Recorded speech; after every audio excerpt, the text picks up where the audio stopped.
وہ نگرانی نہیں تھی، میری ماں تھی۔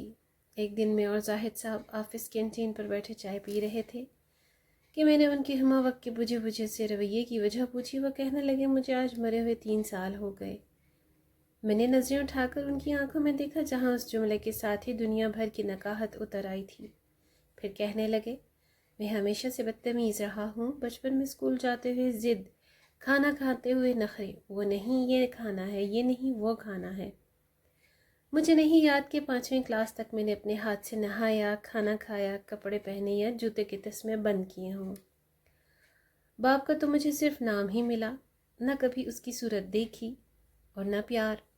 بھائی کا سہارا کیا ہوتا ہے اور بہن کی محبت کیا ہوتی ہے کچھ معلوم نہیں۔ پرائمری، مڈل اور پھر میٹرک تک یہی عادت رہی کہ رات کو سونے سے پہلے کتابیں، کاپیاں، بستہ، غرض تمام چیزیں ادھر ادھر بکھری چھوڑ کر سو جاتا تھا، مگر صبح آنکھ کھلتے ہی دیکھتا کہ تمام چیزیں بہت سلیقے سے بستے میں پڑی ہیں اور بستہ بڑی نفاست سے میز پر پڑا ہے۔ مجھے لاکھ بار کہا جاتا کہ دودھ پی کر سونا، مگر میں نہیں پیتا تھا، لیکن جب صبح اٹھتا تو لب شیریں اور منہ کا ذائقہ بدلا ہوتا۔ پہل تو پتہ نہیں چلتا تھا، مگر آہستہ آہستہ پتہ چل گیا کہ رات کو نیند میں ہی دودھ پلایا دیا جاتا تھا۔ رات کو کبھی آنکھ کھلتی تو دیکھتا کہ بارش ہو رہی ہے اور مجھ پر کمبل ڈال دیا گیا ہے کہ سردی نہ لگے۔ مجھے ہمیشہ گھر میں 2 ہی چیزوں سے چڑ رہی ہے، ایک 11 سے 13 گھنٹے تک ہاتھ سے چلائی جانے والی سلائی مشین سے، اور دوسری روٹی کے کناروں سے کہ ان پر اکثر گھی لگنے سے رہ جاتا تھا، مگر روٹی کے وہ سوکھے ٹکڑے جو میں اتار دیتا تھا نہ تو کبھی گھر سے باہر فروخت ہوتے دیکھے اور نہ ہی کوڑا دان میں کبھی نظر آئے۔ اور جب بھی مجھے پیسے چاہیے ہوتے تو میں اسی سلائی مشین کا رخ کرتا جس سے مجھے چڑ تھی۔ جب بھی مجھے کبھی معمول سے ہٹ کر زیادہ پیسوں کی ضرورت ہوتی تو دیکھتا کہ گھر میں سلائی مشین کے چلنا کا دورانیہ 16 گھنٹے تک جا پہنچا ہے۔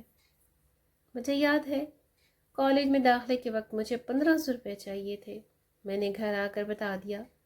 اسی رات 2 بجے کے قریب میری آنکھ کھلی تو گھر کے برآمدے میں کچھ کھٹ پٹ ہوتی محسوس ہوئی۔ ذرا مزید غور کرنے پر یہ بھی محسوس ہوا کہ جیسے کوئی گھٹی گھٹی سسکیوں کے ساتھ رو رہا ہو۔ چپکے سے برآمدے میں جا کر دیکھا تو موٹے شیشے کا چشمہ لگائے میری ماں جانے کب مشین میں دھاگا ڈالنے کی مسلسل کوشش کر رہی ہے اور ساتھ ساتھ آنسو بھی گھیر رہے ہیں۔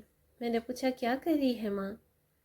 ماں نے چونک کر میری طرف دیکھا اور جلدی سے آنسو صاف کرتے ہوئے اور چہرے پر مسکراہٹ سجاتے ہوئے بالکل صاف آواز میں کہنے لگی،